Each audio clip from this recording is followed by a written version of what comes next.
Assalamualaikum warahmatullahi wabarakatuh. Halo semuanya teman-teman, selamat siang. Selamat datang kembali di channel kesayangan kita, channel Lilo Entry. Dan masih bersama saya Ilo, dimanapun teman-teman berada. Semoga teman-teman selalu dalam keadaan sehat walafiat, tanpa kekurangan satu apapun. Amin, amin, ya rabbal alamin. Dan pada kesempatan yang baik ini, saya akan membawakan satu kisah dari Andi Klevinka. Wow, tapi sebelum kita masuk ke dalam kisahnya, buat teman-teman yang mungkin belum subscribe channel Ilo Entry, bisa diklik dulu tombol subscribe. Jangan lupa lonceng notifikasinya juga dinyalakan agar teman-teman selalu mendapatkan notifikasi dari konten-konten yang akan kami upload selanjutnya. Nggak pakai berlama-lama lagi, pasti udah nggak sabaran kan untuk masuk ke dalam kisahnya. Dari halaman belakang rumah Bang Ilo, kita menuju ke Jakarta Selatan.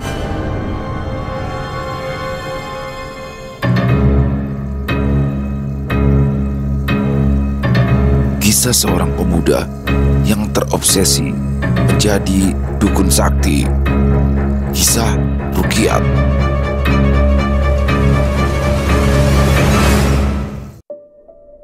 Yat, katanya mau pergi mancing. Ayo buruan, mumpung masih pagi nih. Dudung menghampiri Rukiat yang sedang duduk termangu seorang diri di bangku panjang depan kamar kos-kosannya. Rukiat tak menjawab. Ia hanya menatap kawannya itu dengan sorot mata tak bergairah, seolah tak memiliki semangat hidup. Lah ngapa lu? Kusut amat muka lu. Sebegadang lu ya? Lagi tidur semalaman? Tanya Dudung. Ia menyandarkan peralatan memancingnya di dinding, lalu duduk di samping Rukiat. Namun Rukiat tak menjawab, seolah tak mendengar pertanyaan dari kawannya itu. Dudung yang merasa diacuhkan itu pun merasa kesal dan mendorong bahu pria ceking di depannya itu dengan kepalan tangannya. Yat, lagi cosplay jadi patung lu. Ngapa sih lu? Perasaan kemarin sore lu baik-baik aja. Ngapa sekarang lu jadi kayak orang tolol begini? Apaan sih lu? Bisik. Lu kagak tahu apa? Orang lagi galau. Rukiat yang merasa jengah dengan ocehan kawannya itu pun akhirnya bersuara. Dudung justru tertawa terbahak-bahak. Galau. Yah elah, galau ngapa sih lu? Ditolak cintanya lu sama Poleha yang punya kos-kosan. Gila kali lu ya. Terus mau dikemanain lakinya? Gedoyan gua sama tante-tante. Ya kalau bukan galau sama Poleha, terus lu dibikin galau sama siapa? Dudung mengeluarkan sebungkus rokok dan korek dari saku celananya, lalu meletakkan di samping Rukiat. Nih, sebat dulu biar kagak stres. Rukiat menoleh, lalu meraih rokok itu. Ditariknya sebatang, lalu dinyalakan. Dihisap dalam-dalam. Rokok filter yang diapit dengan dua jarinya kemudian menghembuskan asap putih lewat hidung dan mulutnya. Cinta nyakitin dong. Kadang pengorbanan sama perjuangan belum tentu bisa membuat orang yang kita cintain paham sama perasaan kita. Kata-katanya lirih, penuh kekecewaan dan rasa putus asa. Ya oke, terus gimana? Saut Dudung singkat sambil menyalakan juga sebatang rokok. Kuliah gue anterin, pulang kuliah gue jemput, jalan-jalan ke mall gue temenin, belanja-belanja baju, tas baru selalu gue iyain, barang belanjaan yang segudang gue juga yang bawain. Ujung-ujungnya malah gue disakitin. Buset ya, gue mah kalau punya cewek kayak gitu udah gue buang banter ke bank. Kagak ada untungnya merah cewek kayak gitu. Kalau gue jadi lu niat, udah gue bejek-bejek kepalanya, ujarnya berapi-api sambil menunjukkan kepalan tangan di depan wajah kawannya. Emangnya siapa sih cewek yang lu maksud?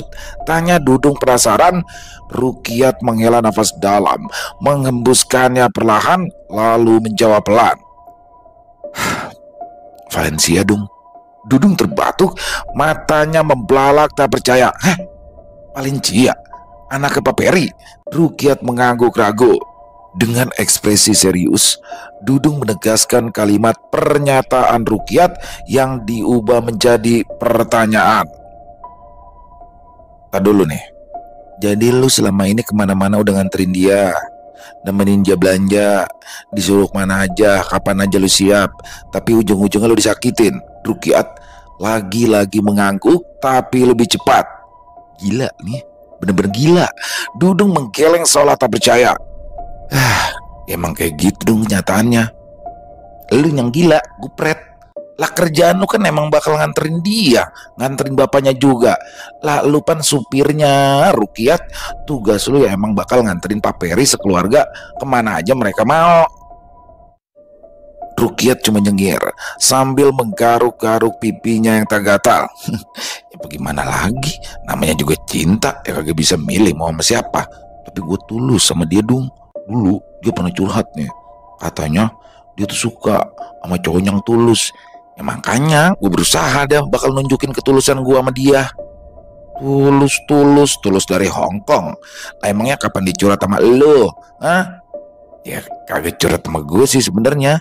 Gue cuma denger dia ngobrol sama temennya pas teleponan waktu gue nganterin dia ke kampus. Bodoh amat, gue agak mau denger lagi. Bisa ikutan stres gue dengerin lo. Udah, mending kita berangkat mancing sekarang, biar lu kagak galau-galau lagi. Lu siap-siap dah, buruan. Dudung yang sudah kesal dan gemas mendengarkan cerita dari kawannya itu. Ntar gua ambil pancingan gua dulu di dalam.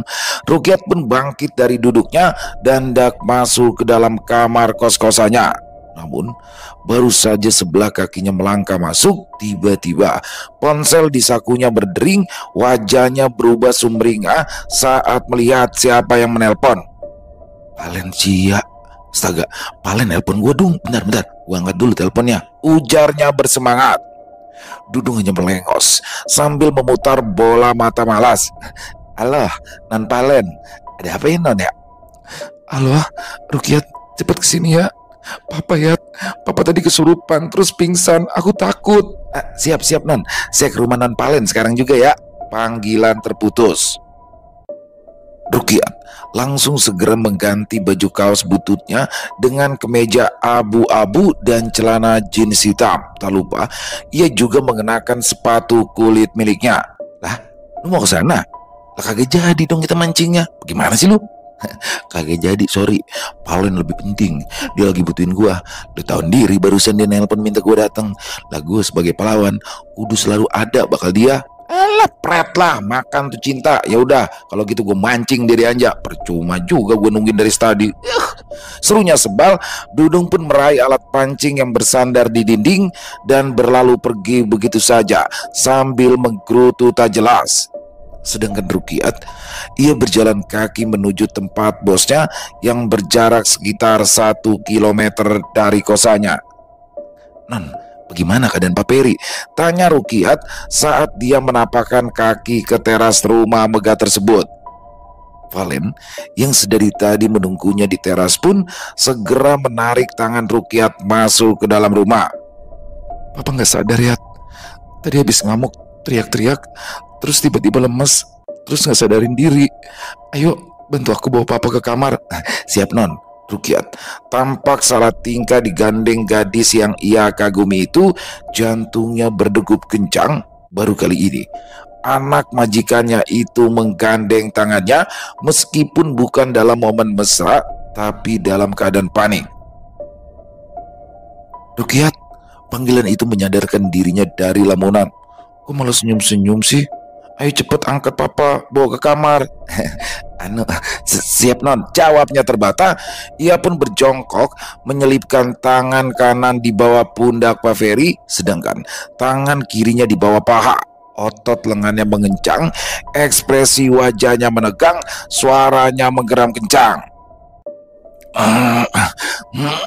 Namun tubuh tambun Pak Ferry tak terangkat sedikit pun, sangat kontras dengan tubuh Rukiat yang ceking seperti orang terkena gizi buruk. Tak ingin dipandang lemah di depan gadis impiannya, Rukiat pun menghisap napas dalam-dalam demi mendapatkan tenaga tambahan. Sekuat tenaga ia mencoba mengangkat tubuh majikannya itu. Kali ini upayanya membuahkan hasil.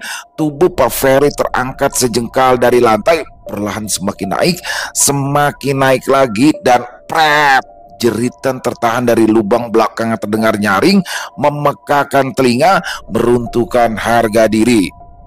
Rukiat menoleh. Valencia menatapnya jijik sambil mengibas-ngibaskan telapak tangan di depan wajahnya.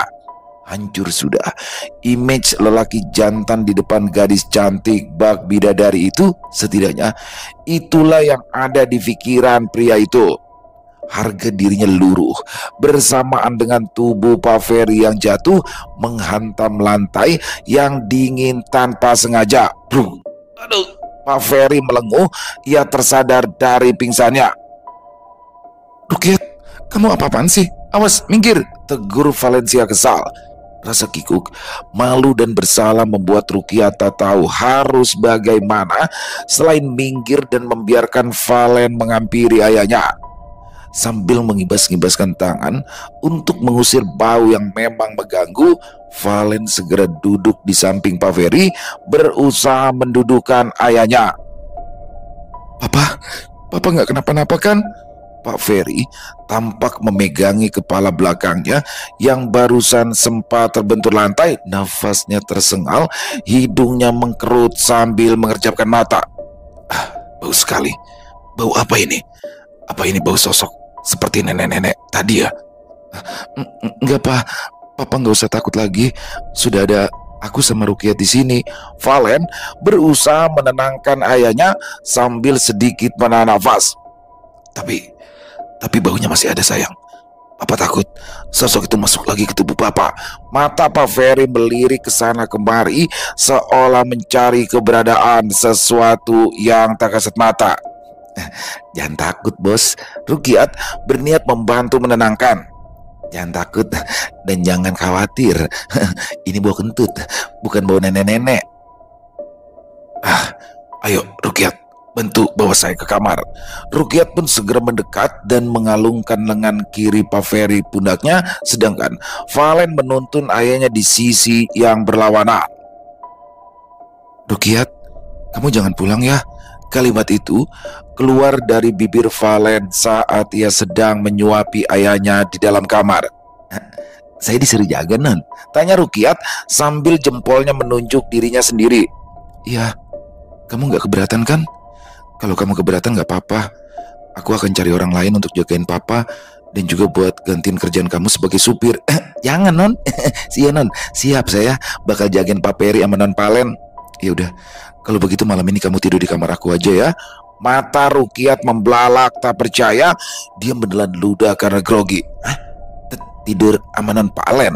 Pikirannya langsung melayang memikirkan yang tidak-tidak. "Kamu tidur di kamar aku yang lama di lantai atas. Aku kan udah pindah ke kamar bawah," jawab Valen cepat. "Ya bocor sih memang, tapi kalau nggak hujan aman. Ada karpetnya juga kok. Kamu bisa tidur pakai itu." Ya siap, Non. Saya kirain mah. "Jangan gile deh kamu ya. Udah istirahat sana." Aku sama Papa mau istirahat," potong Valen tegas. "Kalau nanti kamu aku panggil, cepet kesini ya. Awas kalau sampai nggak dengar." "Siap, Non." "Ya udah, kalau gitu saya kunci gerbang sama pintu dulu, pintu depan, terus istirahat ya." "Ya udah sana ya," jawab Valen sambil mengibaskan sebelah tangan. Setelah mengunci gerbang dan pintu depan, Rukiat pun berjalan menaiki tangga menuju kamar Valen yang belum selesai diperbaiki atapnya. Perbaikan di kamar Valen terpaksa dihentikan karena salah satu tukang terjatuh di tangga menggelinding dari lantai 2 hingga lantai bawah. Kepalanya harus menerima 7 jahitan dan terpaksa tak bisa melanjutkan pekerjaan. Sedangkan tukang yang satunya lagi, entah kenapa, tiba-tiba dia berhenti 2 hari kemudian tanpa pamit, bahkan uang gajinya pun belum diambil. Saat sampai di depan kamar itu, Rukiat pun memutar knop dan pintu pun terbuka. Tak ada ranjang atau perabotan di dalamnya, hanya ada karpet hijau yang tergulung bersandar di dinding. Karena sudah merasakan berat di kelopak matanya, Rukiat pun membuka ikatan pada karpet itu dan menggelarnya di atas lantai. Lah, kagak ada bantalnya apa ini? Masa iya gue tidur kagak pakai bantal? Pria tinggi berbadan kurus itu memindai ke sekitar dan mendapati karung semen yang isinya tak sampai seperempatnya. Diambilnya karung semen itu, bagian atasnya digulung agar tak tumpah, kemudian diletakkan di atas karpet setelah sebelumnya dibersihkan menggunakan telapak tangan. Selembar koran yang ia temukan di kamar itu, ia jadikan penutup mencegah agar rambutnya tidak kotor. Setelah sudah dirasakan cukup nyaman, ia pun merebahkan diri. Tak lupa ia menutup pintu sebelumnya. Tak menunggu lama, Rukyat pun terlelap. Dengkuran halus terdengar dari sela-sela bibirnya. "Mas," terdengar suara lembut seorang wanita di dekat telinganya. Rukyat menggeliat, lalu mengganti posisi tidur menyamping. "Mas." Suara itu terdengar lagi, lebih lembut dan lebih dekat. Dia membuka mata perlahan, mengerjap beberapa kali. "Ada suara? Suara siapa ya?" tanyanya pada diri sendiri, lirih. "Mas Rukyat." Lagi-lagi suara itu terdengar kembali, suara yang sangat ia kenali. Ia pun membalikkan badan untuk melihat ke arah sumber suara. Mata Rukyat melotot seketika, terkejut dan tak percaya dengan apa yang ada di sampingnya. Seorang gadis berambut panjang dengan baju tidur berbahan satin, warnanya soft pink, tanpa lengan, berbaring di sisinya begitu dekat. Aroma parfum yang lembut merasuk ke indera penciumannya. Kulit lengan putih mulus membuat Rukyat menelan ludah.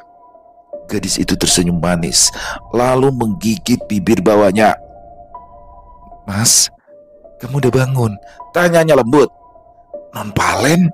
Rukyat langsung duduk, mengucek-ngucek matanya berkali-kali, tak percaya dengan apa yang dilihatnya. Berpikir ini hanyalah mimpi, namun ternyata nyata. Valen meraih tangan yang masih terus mengusap mata itu. "Kamu kelilipan, Mas?" tanyanya lembut sambil tersenyum nakal. Kagak Non Palen. Non Palen ngapain di mari ya?" Valen tak langsung menjawab.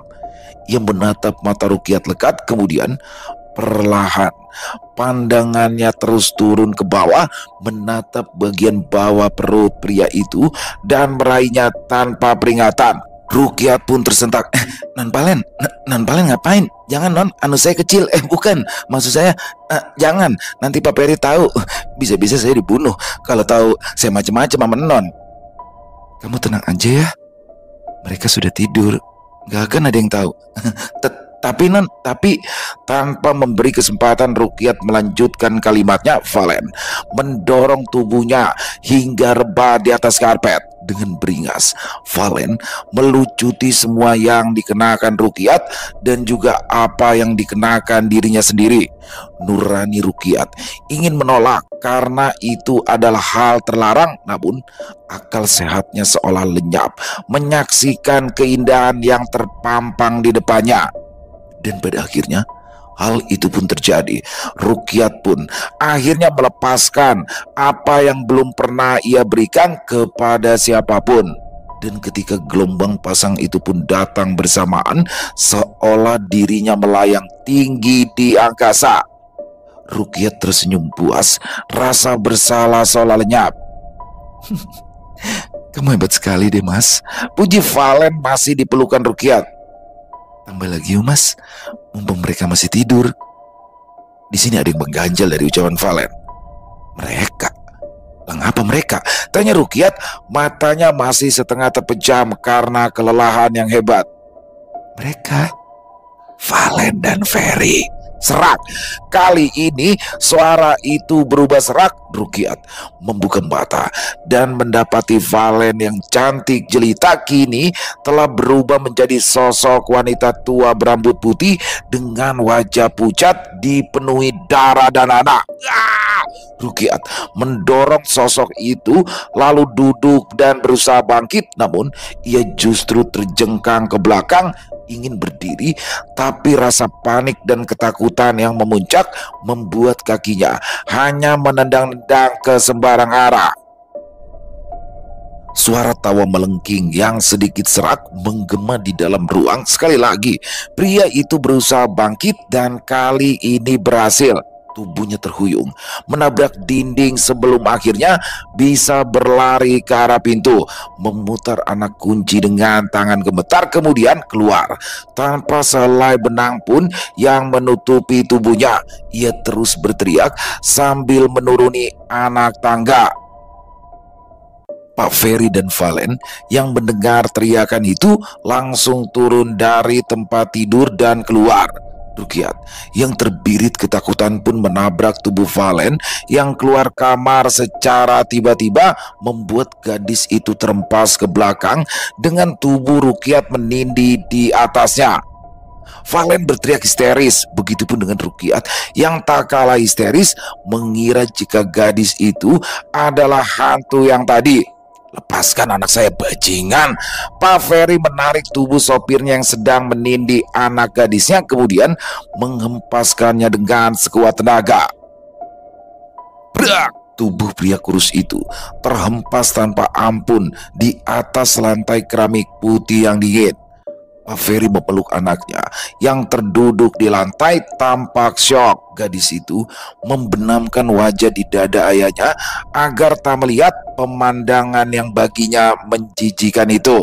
"Hei Rukiat, kamu kenapa?" bentak Pak Ferry. "Kenapa kamu seperti itu? Hah? Bajumu mana?" Ada setan bos.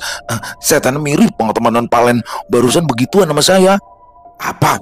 Cepat kembali ke kamar. Pakai semua bajumu." "Tapi di atas ada non Palen." Maksud saya ada setannya yang mirip non Palen." "Anak saya ini masih hidup. Sudah, cepat ambil baju kamu atau kuseret kamu keluar dalam keadaan seperti itu." "Ya bos, siap bos." Tak ada pilihan lain. Ancaman Pak Ferry sukses membuat Rukiat berani kembali ke lantai atas. Dia berjalan sambil menutupi bagian terlarangnya, sedangkan Pak Ferry dan Valen kembali masuk ke dalam kamar. Dinginnya malam menusuk kulit. Rukiat melangkah pelan saat dirinya sudah ada di depan kamar yang menjadi saksi bisu dari pergumulan kedua makhluk beda dimensi tersebut. Jantungnya berdebar kencang. Dia melongo ke dalam dengan tubuh bergetar takut jika makhluk menyeramkan tadi masih menunggunya di dalam.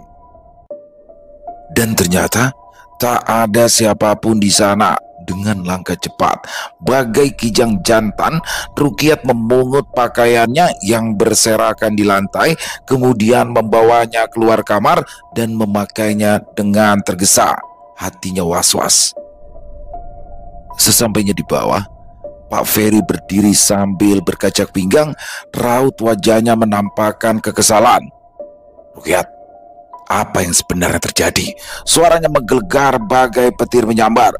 Tadi ada sosok yang mirip banget sama non Palen bos." Rukiat masih berusaha mengatur nafasnya yang tak beraturan. "Ya, lalu?" "Mukanya mirip banget sama non Palen. Dia maksa saya begituan begituan kayak suami istri." "Lalu kamu mau?" Rukiat tak langsung menjawab. Hening sesaat hingga kemudian Rukiat pun mengangguk pelan malu-malu. "Kenapa kamu mau sampai diajak begituan dengan makhluk itu?" "Ya karena bos, bagaimana ya saya jelasinnya ya?" Rukiat menjawab sambil menggaruk-garuk belakang telinganya. "Kenapa?" Pertanyaan yang lebih seperti bentakan kembali terdengar.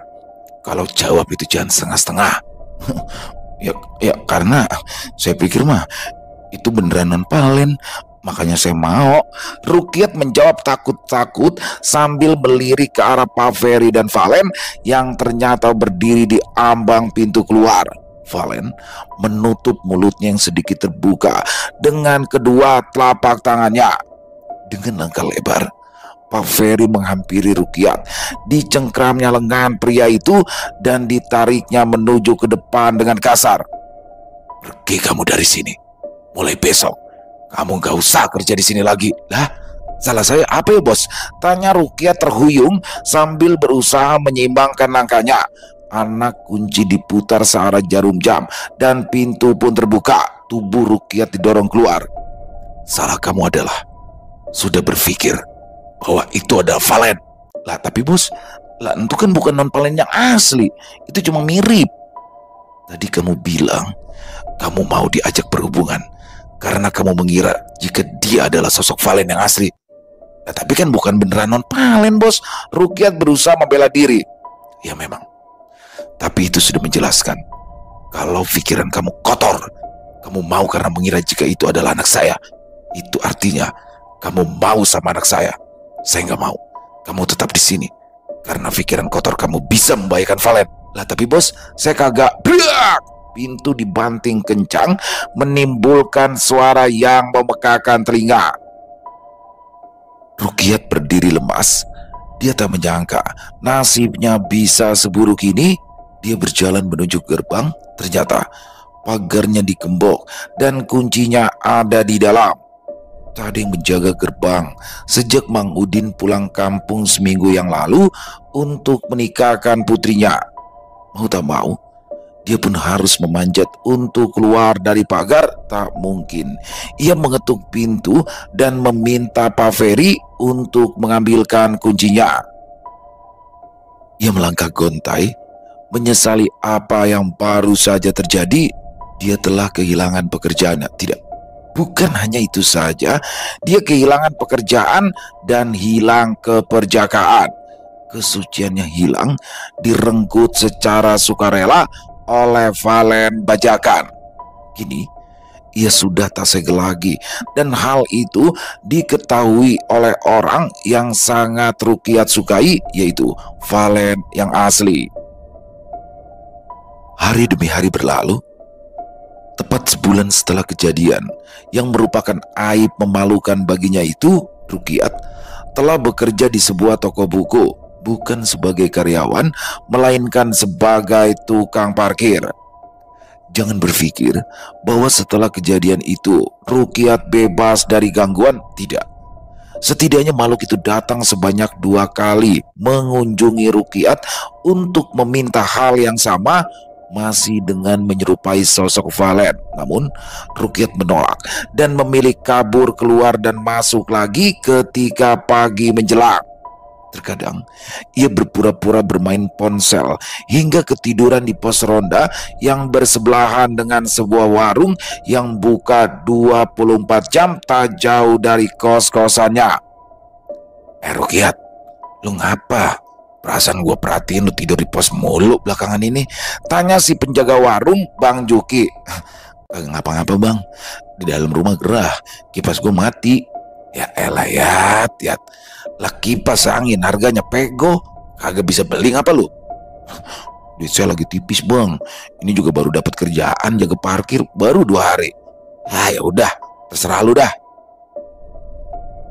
Siang itu, Rukiat yang baru saja keluar dari toilet di dalam toko buku tanpa sengaja menyenggol dan menjatuhkan sebuah buku dari rak. Warna sampulnya coklat pudar, namun judul di buku itu menarik perhatiannya. Metode mengatasi gangguan makhluk halus. Teringat saat Rukiat SMP dulu, dia pernah memiliki obsesi untuk menjadi seorang perukiah yang bisa mengobati orang kesurupan, sakit tak wajar, atau apapun yang disebabkan oleh makhluk gaib. Dia pun membawa ke meja kasir yang dijaga oleh pemilik toko itu sendiri, yaitu Ko Alung. Kok, ini buku bekas yang ini harganya berapa duit ya kok? Tanya Rukiat sambil menunjukkan buku yang ada di tangannya. Mata sipit Ko Alung semakin menyipit, fokus pada buku itu. Lo Olang mau apa? Nanya buku begituan. Mau jadi dukun lo ya? Kagak, saya cuma penasaran aja kok. Soalnya nih akhir-akhir ini saya sering digangguin sama makhluk halus. Ya kali aja kalau belajar dari buku ini bisa buat ngusir tuh demit. Oh, coba sini Owe lihat. Tangannya terulur meminta buku itu. Ah, ini buku harganya 31.000. Buat lu Olang, gua kasih harga spesial. Mata Rukiat berbinar senang. Serius nih kak? Berapa duit ininya? 30.000 aja. Harga khusus buat lu Olang. Jelah, nah gue pikir berapa harganya? Cuma 1.000 doang diskonnya ke lu Rukiat. Lu Olang dikasih diskon masing lu. Itu buku bestseller pada zamannya. Udah langka zaman sekarang. Kalau dipelajarin bener-bener, lu Olang bisa jadi paranormal. Ucap Ko Alung meyakinkan. Kalau lu mau, bayar 30.000. Gimana? Rukyat mendengus pasrah sambil membuka resleting tas lempangnya. Yaudah deh kok, saya beli bukunya. Jangan pakai uang hasil parkir, ujar Ko Alung sambil mengambil uang di tangan Rukyat sambil terkekeh. Lah mana ada, lah parkiran di mari kan gratis. Kata Ko Alung saya kagak boleh mungut uang parkir, bagaimana sih? Oh ya bercanda. Buku itu pun Rukyat masukkan ke dalam tas lempangnya. Setelah itu Rukyat pun melanjutkan pekerjaannya sambil membaca buku itu di saat waktu luang. Dia tampak sangat serius mempelajari isi di dalamnya. Beberapa bacaan dengan bahasa yang tidak dipahami dibaca berulang kali. Doa-doa dalam buku itu berbahasa Jawa kuno. Ada juga beberapa ritual yang harus dijalani dan juga puasa yang tidak biasa. Bujuk, puasa mutih 30 hari. Lah, bisa ngempos gua kalau buka sama sahurnya cuma nasi sama air putih doang. Dari mana dapat tenaganya kalau begitu? Skip aja dah. Jadi nyanggap-ngabang dulu. Sesampainya di rumah, Rukyat melanjutkan bacaan buku yang belum tuntas, sisa 3/4 bagian. Kayaknya kudu pelan-pelan dah. Gue terapin yang gampang-gampang dulu dah. Ucapnya bermonolog sambil memukul pipinya yang digigit nyamuk. Buku itu selalu dibawanya untuk menemani kesehariannya menjaga parkiran di toko buku. Dalam waktu 2 minggu, lebih dari separuh langkah-langkah dasar dan juga mantra yang ia hafalkan, dan sejak saat itu dia menjadi lebih percaya diri dan juga lebih bernyali. Bahkan dia kini sudah berani tidur di kamar yang tak pernah ia tiduri di kala malam.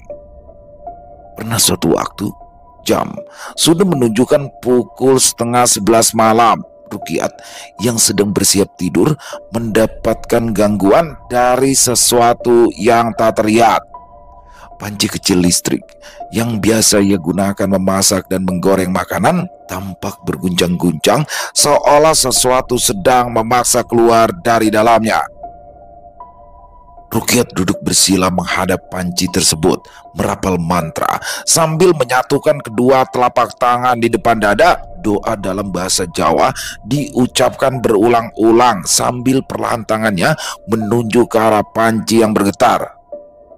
Dengan kekuatan bulan dan matahari, kuperintahkan kepada seluruh makhluk penghuni bumi dan jagat raya, lungo, sadurunge kekuatan bumi ngobong awamu. Klotak, klotak. Panci itu berguncang semakin keras seolah apa yang ada di dalamnya sedang meronta-ronta kesakitan. Lungo, nyingkir. Dalam beberapa detik, panci tersebut berguncang hingga akhirnya tenang. Rukyat menghentikan bacaan mantranya. Di saat hening seperti itu, terdengar kasak kusuk seorang perempuan yang berbicara.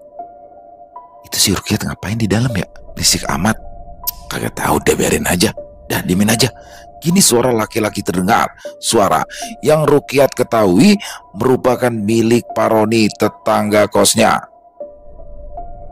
Terdengar suara pintu kamar kos sebelah ditutup yang mengisyaratkan mereka sudah kembali masuk. Di dalam kamar, suasana hening sedikit mencekam. Tangan Rukyat yang menunjuk menggantung di udara perlahan ia turunkan dengan jantung berdebar. Dia perlahan mendekat. Tangannya gemetar saat akan membuka tutup panci yang seingatnya berisi sisa lauk sarden tadi sore. Lungo. Dia mengucap itu lagi sambil tangan kanannya membuka tutup panci dengan sekali hentak. Sesuatu yang ada di dalamnya melompat seakan ingin menerkam wajah Rukyat.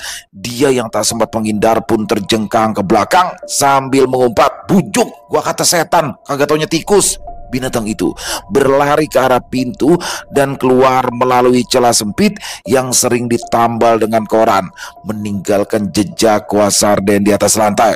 "Bujuk, sarden gua habis bakal berendam sama si tikus. Bangke, gua kata demit, bujuk." Keesokan paginya, Rukyat terbangun karena mendengar suara keributan dari luar. Ia pun duduk, masih berusaha mengumpulkan kesadarannya. Setelah dirasakan kelopak matanya sudah tidak terlalu lengket, ia pun membuka pintu dan keluar. Dia dapat melihat adanya kerumunan di kamar kos yang berjarak 3 kamar dari kamar kosnya. Rasa penasaran membuatnya segera menghampiri pusat keramaian. Di tengah-tengah kerumunan ada kawannya, yaitu Dudung. "Dung, ada apaan? Apa rame-rame ini?" tanya Rukiat penasaran. Dudung menoleh. "Kagak tahu, gue juga baru dateng. Tadinya gue mau nyamperin lo. Ada rame-rame di sini." "Oh itu, Pak Romli tiba-tiba aja pingsan habis kencing di bawah Ponangka, seorang pemuda yang merupakan adik dari ibu si pemilik kos. Habis ngantri di kamar mandi dia, udah kebelet kayaknya dia. Baru aja beberapa langkah dari pohon, tahu-taunya ngejoprak." Rukiat tampak tersenyum. Dudung yang melihat itu tampak heran dan langsung bertanya, "Lah, lu ngapa ya? Ada orang pingsan malah seneng." "Udah, lu tenang aja Dung. Ada Rukiat, sang perukiah di sini." Ujarnya sambil menepuk-nepuk dadanya sendiri. Ia pun mencoba menerobos masuk, melewati orang-orang yang memadati bagian depan pintu kos Pak Romli. Maaf nih ya, permisi, saya mau lewat." Di dalam, ia melihat istri Pak Romli menangis sambil menggosokkan minyak telon di dada Pak Romli. Diolesin minyak telon, dia kata bayi apa ya? "Misi Bu, minggir biar saya ngobatin." Sontak semua mata tertuju pada Rukiat. Mereka menatap ragu. "Emang lu bawa obat ya?" tanya Bu Rodia, istri dari Pak Romli. "Tenang aja Bu, obatnya ya saya sendiri. Minta tolong dong, ambilin air segelas." Bu Rodia tak langsung bangkit, tapi justru menatap Rukiat dengan tatapan meragukan. "Lu jangan bercanda Dayat, laki gue pingsan ini serius." "Ya saya juga serius Bu, tenang aja ngapa?" ujar Rukiat dengan nada gemas, merasa dirinya diremehkan. "Saya udah bisa ngerukiah orang, udah cepet ambilin air segelas." Meski ragu, Bu Rodia pun masuk ke dapur untuk mengambil gelas dan mengisinya di dispenser yang terletak tak jauh dari rak piring, lalu menyodorkannya pada Rukiat. "Ini airnya." Rukiat pun langsung duduk bersila. Gelas berisi air ia letakkan di depannya. Lantunan mantra dalam bahasa Jawa terucap lantang dari bibirnya. Telapak tangan yang bergetar ditangkupkan di atas gelas, lalu telunjuknya dicelupkan. Airnya berguncang hingga tumpah sebagian saat jarinya yang bergetar seolah sedang mentransfer kekuatan. Padahal getaran tersebut dibuat-buat agar terlihat dramatis saja. Setelah selesai membaca mantra 3 kali, Rukiat pun meminum air itu dan menyemburkannya tepat di wajah Pak Romli. Semburan pertama, Pak Romli bergeming. Barulah di semburan kedua, Pak Romli terbatuk. Alhamdulillah, semua orang berseru kompak. Tuh kan, lah apa saya bilang, saya bisa ngobatin orang. Selagi ada Rukiat sang perukiah, semuanya bakal aman. Rukiat membusungkan dada, merasa bangga pada dirinya sendiri. Beberapa orang tampak mengangguk-ngangguk, beberapa lainnya tampak terkagum-kagum. "Makasih banget ya Yat, gue kagak nyangka lu sekarang udah jadi orang normal," ujar Bu Rodia penuh syukur. "Paranormal kali Bu, bujuk, dikata saya selama ini kagak normal apa?" protes Rukiat, yang lainnya hanya tertawa. "Maaf deh Yat, kepleset ngomong gua, intinya makasih banget ya." "Iya Bu, yaudah saya pamit dulu, mau mandi." Rukiat pamit meninggalkan Pak Romli dan warga lainnya yang masih tampak linglung. "Pak, alhamdulillah Pak, akhirnya Bapak sadar." Bu Rodia tampak lega. Sedangkan Pak Romli hidungnya bergerak-gerak seperti sedang mengendus-endus. "Bu, ini bau apaan ya? Kayak bau jigong, boiler." "Udah Pak, gak apa-apa, yang penting Bapak sadar. Gak apa-apa bau jigongnya Rukiat juga, asal Bapak selamat dan makhluk yang rasukin Bapak akhirnya pergi," ujar Bu Rodia memberi penjelasan. "Lah kesurupan? Lah gue mah kagak kesurupan. Gue tadi kesandung batu terus jatuh. Lah gue pingsan karena jatuh. Namanya juga udah berumur." "Ya udah, yang jelas Bapak itu sadar karena disembur Rukiat." Udah, bantuin Bapak bangun." "Bu, Bapak mau cuci muka, kagak tahan ini sama baunya." Yang ada malah pingsan 2 kali kalau kagak cepet dicuci. Pak Romli berjalan tertati menuju kamar mandi, sedangkan yang lainnya membubarkan diri sambil menertawakan kejadian tersebut. Di dalam kamar kos Rukiat, "Ya, mancing yuk, mumpung lu lagi libur," ajak Dudung. Rukiat yang sedang menyisir rambutnya di depan cermin menjawab cepat, "Kagak bisa dong, gua kudu pergi ke rumah Pak Peri." "Lah, lu ngapain ke rumah Pak Peri? Bukannya lu udah dipecat?" "Lu tenang aja dong, gua bakalan dapetin lagi pekerjaan gua. Sekaligus gua bakal dapetin Palen," ucapnya mantap sambil memasang kancing ke meja kotak-kotaknya. "Gua dapet kabar, Pak Peri pergi ninggalin rumah. Lama, itu pasti karena teror dah." "Lah, terus lu kesana mau ngapain?"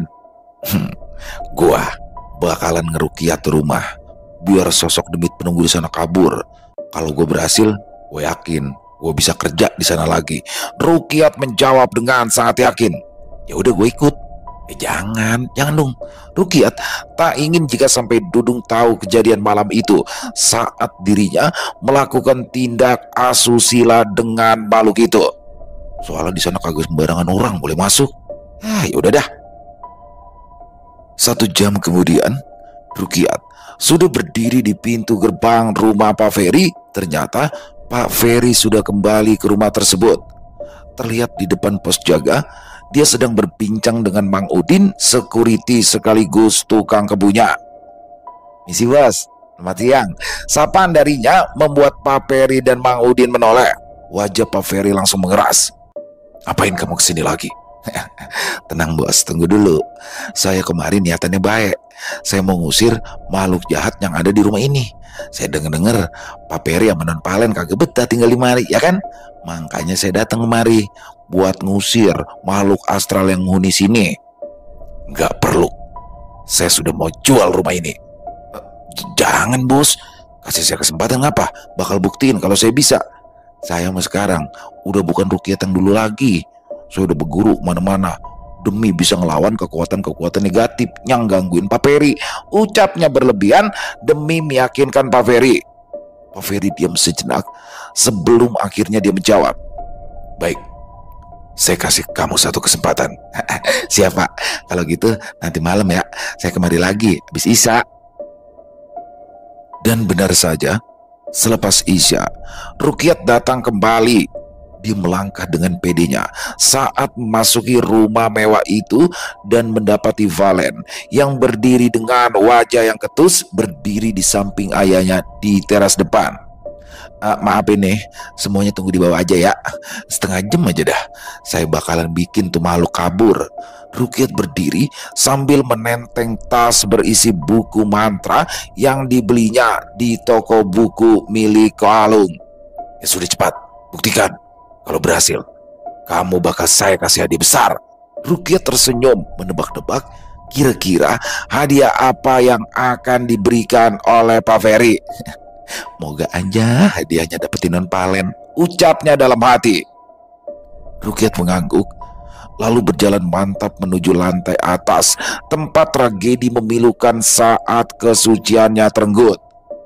Dia duduk bersila di kamar itu, membuka lembaran-lembaran buku petunjuk berisi puluhan mantra dan membacakannya dengan keras.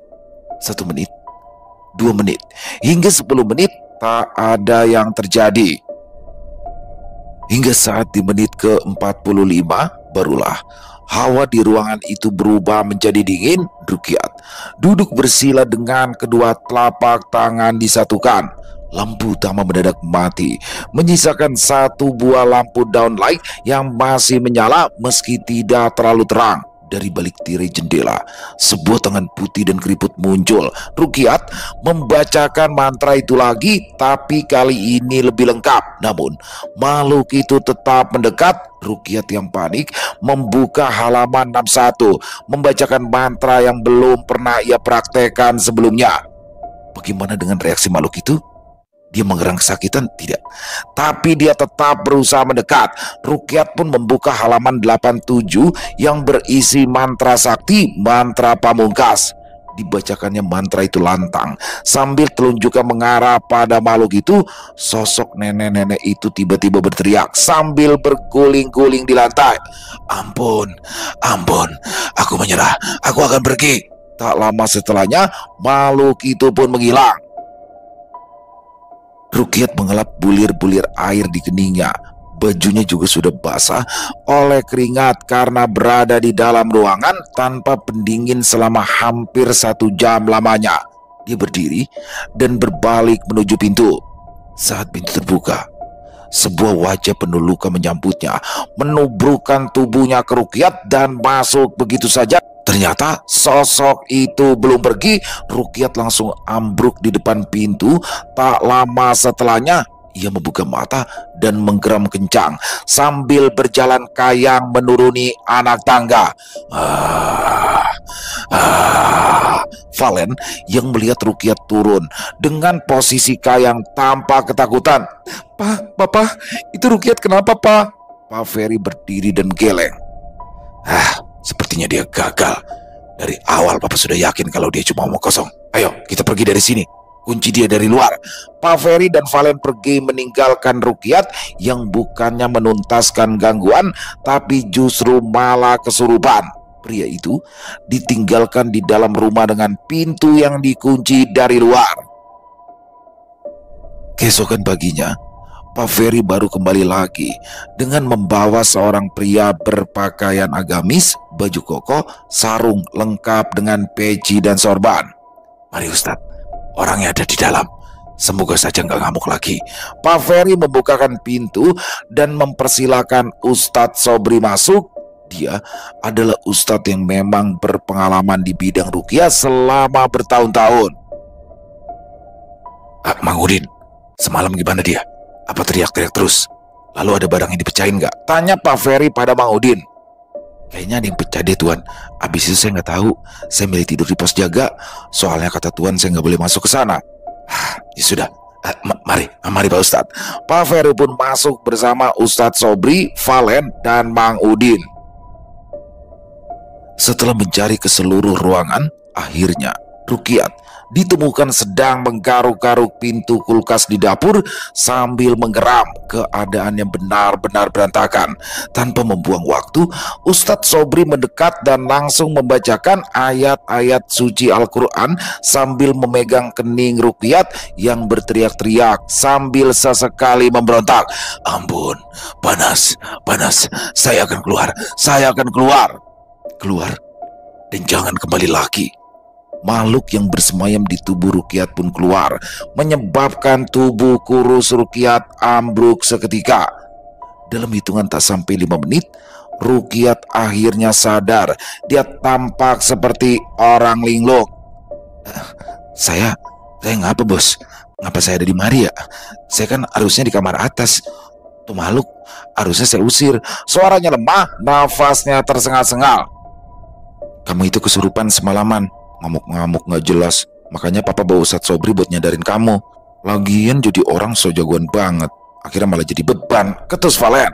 Rukiat menunduk malu mendengar ucapan yang keluar dari mulut Valen. Maafin saya non Valen, Tuan Peri. Saya kata mas saya udah mampu, tapi ternyata saya malah kalah. Cita-cita saya jadi peruqyah kayaknya kudu saya buang jauh-jauh dah. Perasaan malu, bersalah dan juga putus asa berkumpul jadi satu. Rukiat, kalau kamu mau atau ingin menjadi peruqyah, kamu bisa belajar secara bertahap sama saya. Kalau kamu mau, kamu bisa bekerja juga di rumah saya. Saya dengar-dengar kamu bisa nyopir kan? Tanya Ustadz Sobri. Rukiat mengangguk cepat mengiyakan tawaran itu. Setelah kejadian itu, Rukiat pun ikut dan tinggal di kediaman Ustadz Sobri, meninggalkan angan-angan untuk memiliki Valen, dan kini ia berfokus meraih tujuan yang lain, yaitu menjadi seorang peruqyah. Sambil belajar meruqyah, dia menjadi sopir pribadi yang mengantarkan kemanapun Ustadz Sobri diundang untuk mengobati pasiennya. Selesai. Oh, luar biasa. Saya suka nih kisah-kisah kayak gini ya.